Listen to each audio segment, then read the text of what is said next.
Υπάρχει. Είναι εκεί έξω.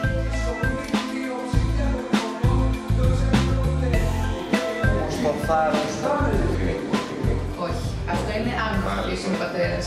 Δεν το μάθετε ποτέ. Ποιος είναι ο πατέρας του παιδιού της κυρίας Γεωργιάδου? Και ποιητάς έχουμε και φιλοσόφους, ορίστε. Ο Δός Επικούρου. Ο πλούτος υπακούει στον νόμο της αίτησης.